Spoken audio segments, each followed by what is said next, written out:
Hey everybody, welcome to Money's No Object. I am your host, Dylan Howell. This is episode number 121 of our YouTube channel and podcast, and I cannot be more excited to continue sharing with you guys personal finance topics that I think can be particularly useful to you in your long-term financial journey. Today, we are going to be talking about your retirement. And we are going to be talking about the idea that your retirement has to outlive you, your retirement monies, your retirement plans, all of these savings vehicles that you have saved in over time, or hopefully have saved in over time, have to outlive you. And we're going to talk about what that looks like and how we can make sure that when we pass away, we don't pass away with absolutely zero left. And that we make it to that point with adequate monies to live a comfortable retirement. Before we get started though, if you could go down below, hit the big red subscribe button, like this video, leave me feedback in the comments down below and I'll be sure to respond to you there. If you're listening on Apple or Spotify podcasts, then just make sure to subscribe there and leave me a review on either one of those platforms. Follow me on social media at MNO with Dylan. And that's good supplementary materials to all the things that I'm putting out in these long form episodes on YouTube or the podcast every single day. And then if you need somebody to help you to create a financial plan that would work well for you and that you can just walk right down the line of the steps of the plan and that it's specific to you and your family, I can help you do that. Just go to my website, www.mnowithdylan.com. Click on the Work with Dylan tab and you can choose the financial coaching session type that would work best for you, and we can begin pushing towards your long-term financial goals together. Now, when it comes to our investing and our saving for the future, the number one thing that happens to scare most of us, and the number one thing that we are worried about most, is not having enough money to retire on, not having enough money when it comes time when you no longer want to work or no longer can work, to where you can't do the things that you want to do, or you can't even live comfortably as you're living today. At the baseline, that's what you want to be able to do, is to live the same way you are living today. Hopefully you can get to a point where you can live in retirement in a very robust way, in a way that is much better than your life while you are just still working whatever job you're working or doing whatever your current career path is. But we at least want to make sure we can get to a point where we can live as we do today. And the sad truth of it is that most people do not have adequate retirement savings in order to do so. Most people can't get to this point where they are able to live comfortably in retirement, because you have to have adequate money in order to do so. You have to have enough money in order to continue growing that money and creating income for yourself in retirement that will allow you to live the way that you want to live. And so what I wanted to focus on in today's episode is ways in which we can make sure that our money outlives us. Make sure that when we pass away, that there's still money left over and that we didn't have to pinch every penny in retirement just to get it that way. And so the first and the most obvious thing that we have to make sure of is that we need to plan to have a bigger retirement portfolio than you think that you will need. And this can look different for a bunch of different people, but the whole idea is you're not going to be upset with having too much money. You're not going to be upset with having more than you think you will use in retirement. You are only going to end up being upset with yourself if you look up and you don't have enough, or you don't think that you have enough in retirement. So if, let's say that you plan on taking 5% of withdrawals, and we'll talk later this week about withdrawal rates, but let's say you took 5% in withdrawals off of a retirement account every single year. And let's say you said, okay, well, maybe I'll need to pull, $50,000 a year off of my retirement accounts. I'll have Social Security, maybe you have a pension, maybe your spouse has something else. But let's say you have $1 million and you take 5% off there, so that's $50,000. Well, the problem is that we can't perfectly forecast, first of all, when you are going to get to that $1 million mark.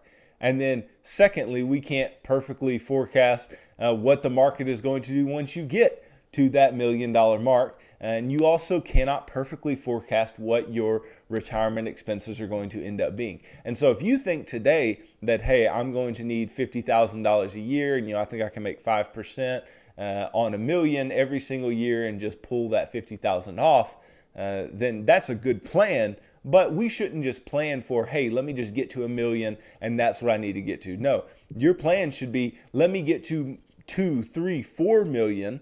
And then if I still need 50,000 a year, that's perfectly fine. Then I'll have to make less as far as the rate that you earn on your money. So you could make less. You could take off more if you wanted to. And you will just have way more options and more money to leave behind when you do eventually pass. So just overestimating the portfolio that you need is extremely important, because if you do that, you allow yourself some wiggle room, you allow yourself to have some options. And what do we talk about all the time on this show? We talk about being financially free. And part of being financially free, obviously, is having options with your money, having the option to do all different types of things with your money. And this is one way in retirement you can make sure you do so if you overestimate a bit the size of the retirement nest egg that you think you'll need. Another way that we can go about making sure that we do not outlive our money is that we take inflation into account. We've talked a bit about inflation last week, and that's a concept that I wanted you guys to understand. So if you don't remember or you didn't watch that episode, then that may be a good thing for you to go back and refresh yourself on. But obviously inflation is the increase of the cost of goods and services over time. And if you're seeing the cost of goods and services increase over time, then you need to make sure that the growth of your retirement accounts is taking this into account. Because obviously any amount that the price of goods and services is increasing is really eating into the real growth of your money. So you need to make sure that your money is growing at a rate that is keeping up with and surpassing inflation, hopefully by a good clip. And so you need to make sure that you take that into account. Obviously, a 2% rise in the costs of goods and services in 1 year is not going to do way too much to you.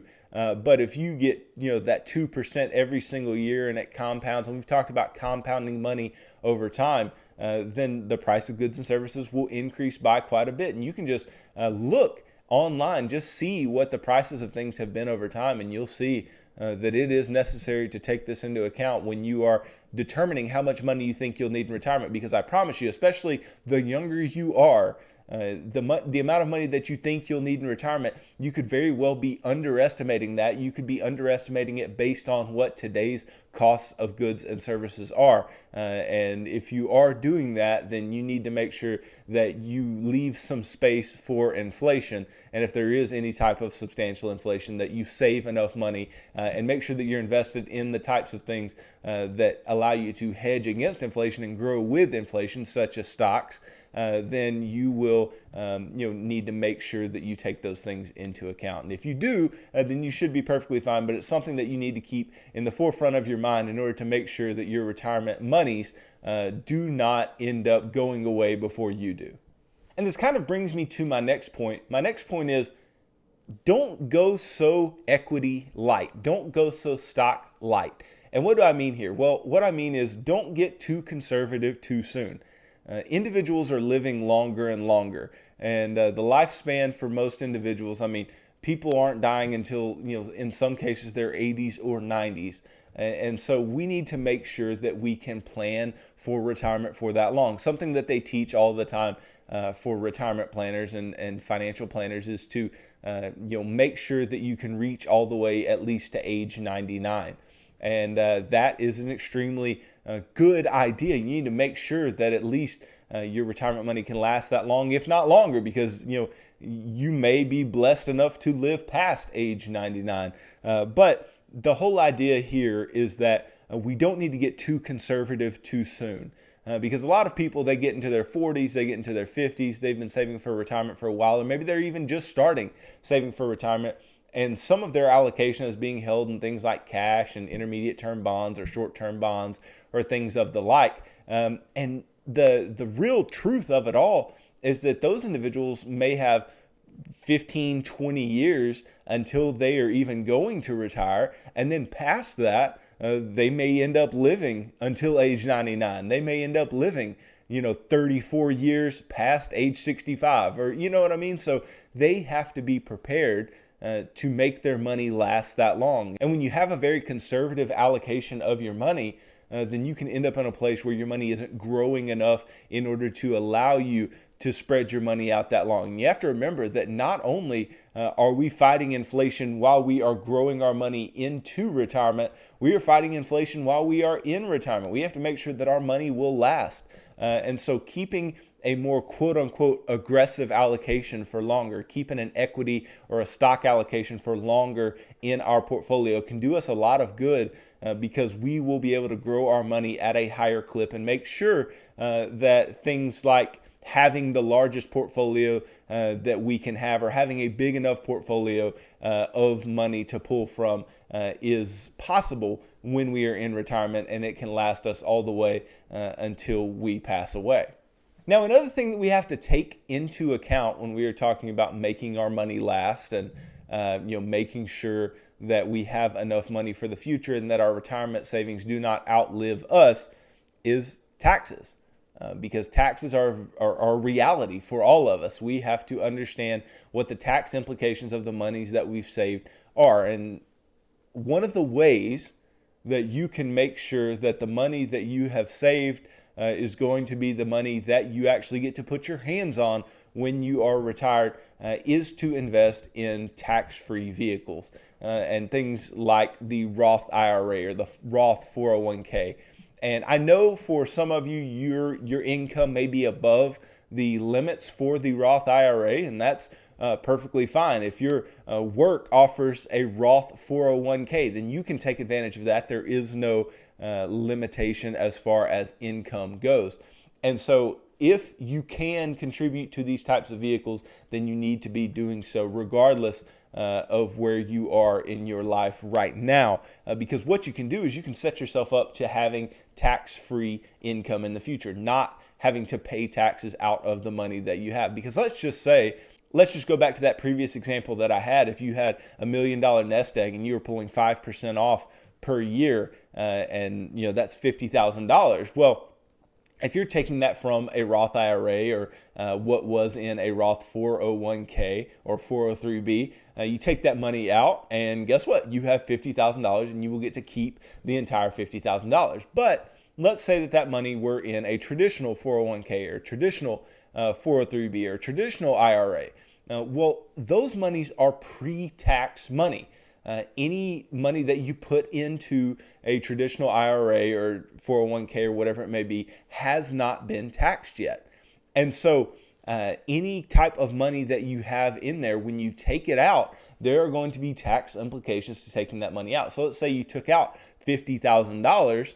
Well, you would have to pay taxes, state and federal taxes, on that $50,000 that you took out. And so, you may then be looking at only 40,000 or, the upper 30s as far as what you actually get to take home from that account. And that can be detrimental to your ability to making your money last, because if what you need is $50,000, if what you need every year is $50,000 and you've got that $1 million nest egg, then, and let's say you have a traditional IRA that it's growing in, then you are actually going to need to make more than 5% a year to create the income in order to live off of it and in order to get the $50,000 that you need. You're going to have to take more than $50,000 out of that account every single year in order to just get down to the $50,000 in actual net income that you are going to need. And so this is very important to take into account, because if you are not saving in tax advantaged vehicles,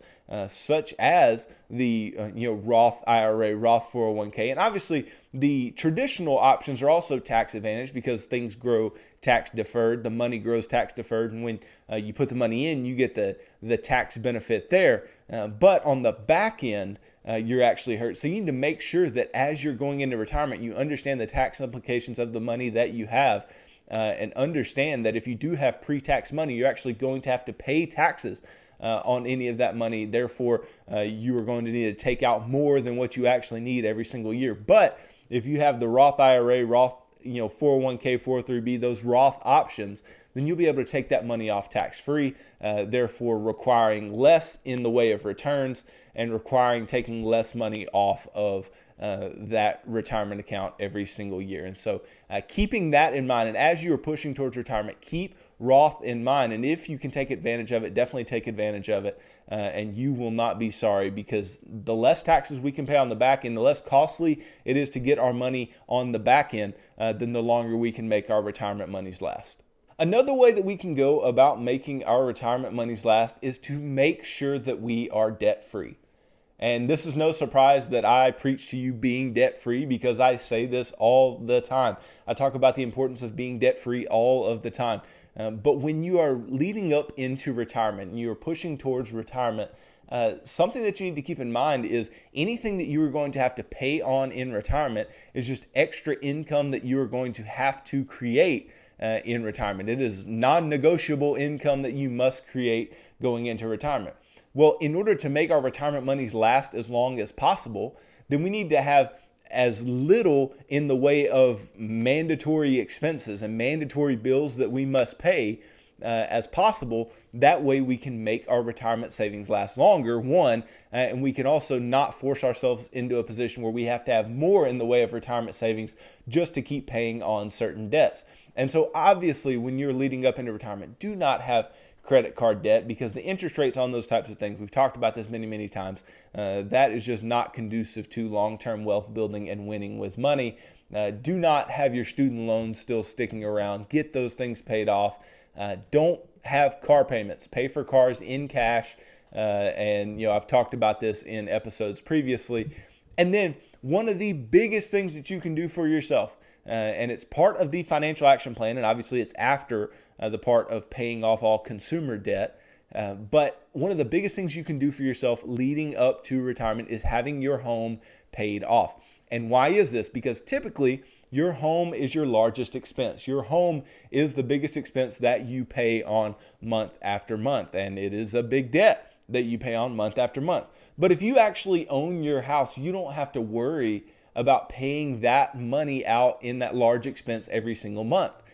All you have to do is, pay your electricity bill, your gas bill, your water bill, pay for your food, pay for your general needs, but you no longer have those bills such as your home. And that is a huge deal, because if that's your biggest expense, that means now we take that off the books. We can now create less retirement income, or have less in our retirement portfolio, and still live the same standard of life, the same standard of living that we would have lived given keeping the house payment, but do it on a smaller nest egg if we would like. Or if we wanted to retire at the exact same time that we planned on retiring previously, then we could build up more assets by that time. And once you build those assets up, now you really have more than you need, and you can do a lot more in discretionary spending in your retirement, not just live based on your needs and the things that you need when you go about retiring. The whole point of this is that it is easier to pay off the debts that we have laying around while we are working than it is to create the income in retirement in order to pay on those debts when we are retired. So we want to make sure that we have those debts out of our life. And now, in a very similar way to that, we need to plan on what our retirement expenses will be, because if you don't know what your retirement expenses will be or have a ballpark idea, then you aren't going to have any type of idea of how much money you need, what your retirement number, what the amount of money that you need to have in your retirement nest egg needs to be when you retire. You're not going to have any idea as to what your withdrawal rate needs to be, or as to what your rate of return is going to need to be every single year in order to make the amount of money that you need.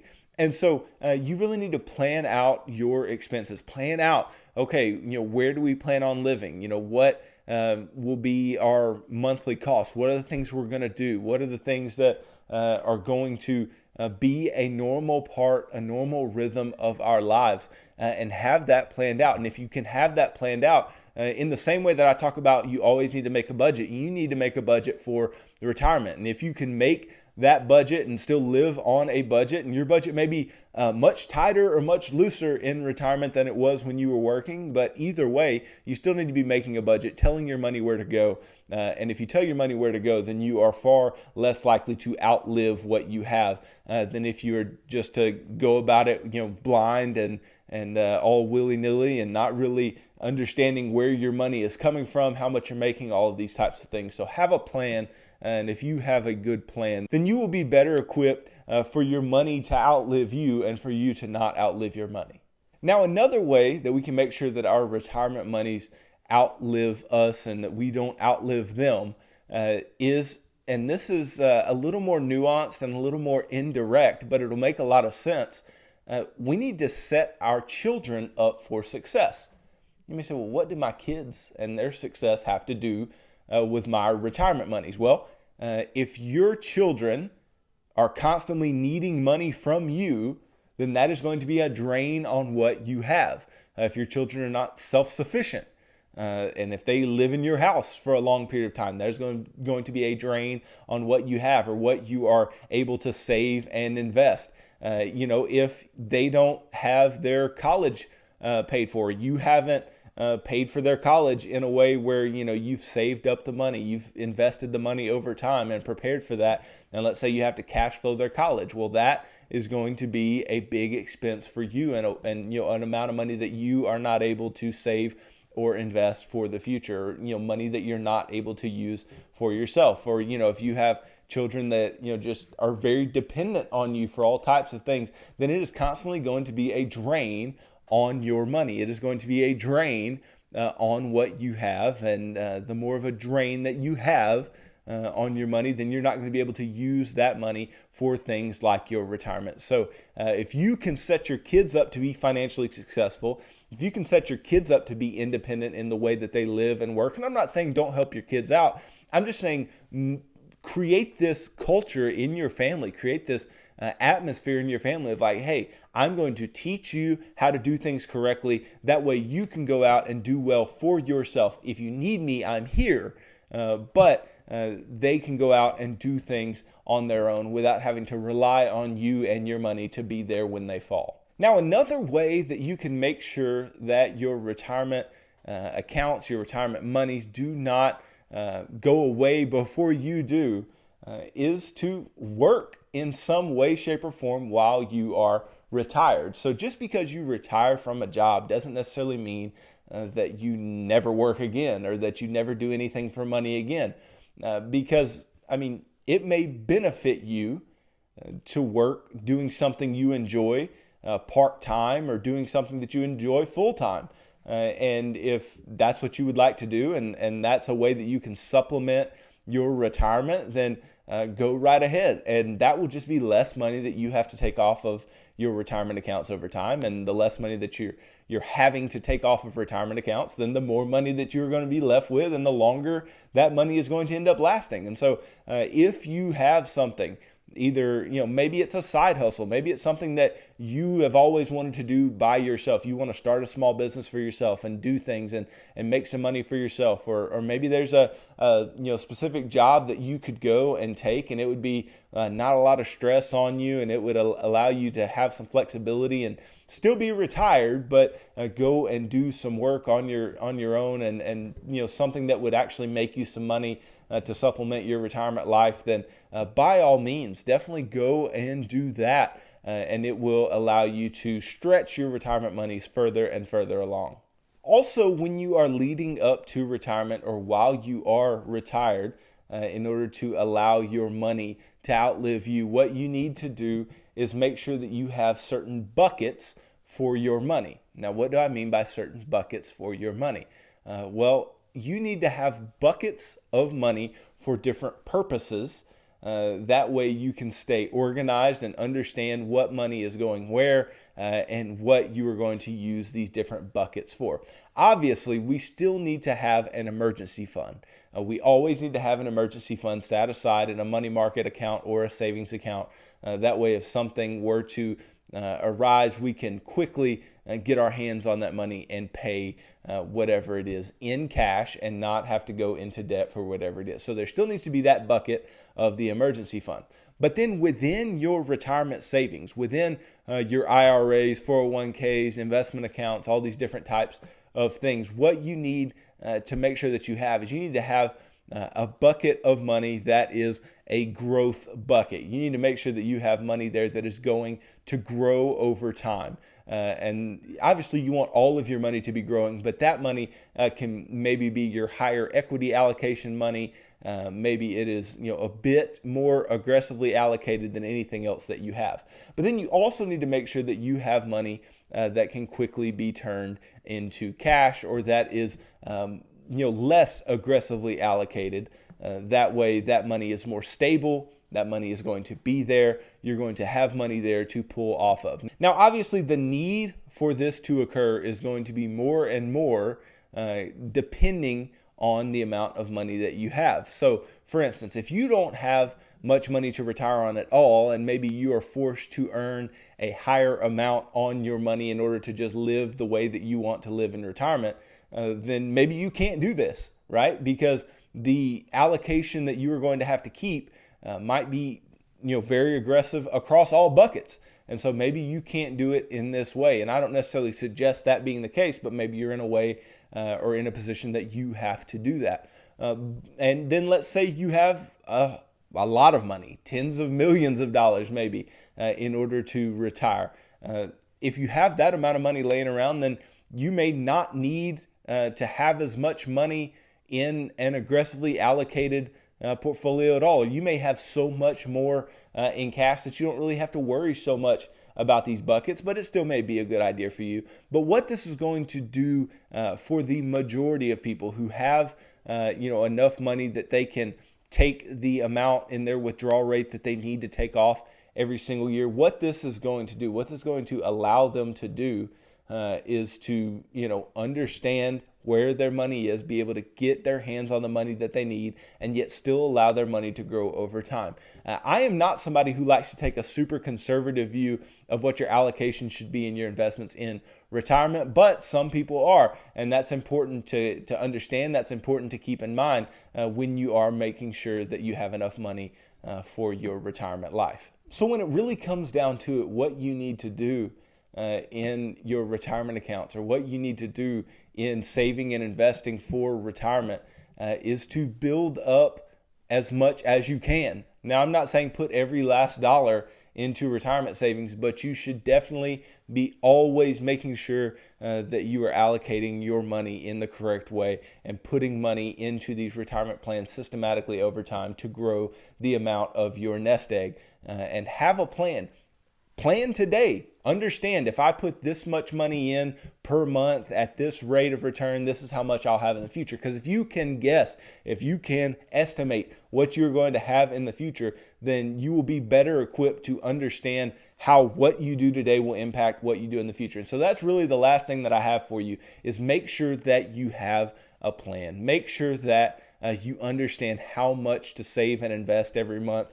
Make sure that you understand what realistic rates of return look like. Make sure that you understand what a realistic retirement age for yourself may look like. And so take all those things into account, run simulations, run the numbers for yourself. And if you need somebody to help you run the numbers, I can definitely help you do that as well within financial coaching, and determine how much money you actually need to allocate towards your retirement savings over time to get to where you need to get. And if you are already pushing up close to retirement, then you need to be pushing as much money as you can into that place. That way you will have the adequate funds that you need in order to live a comfortable retirement at the very least.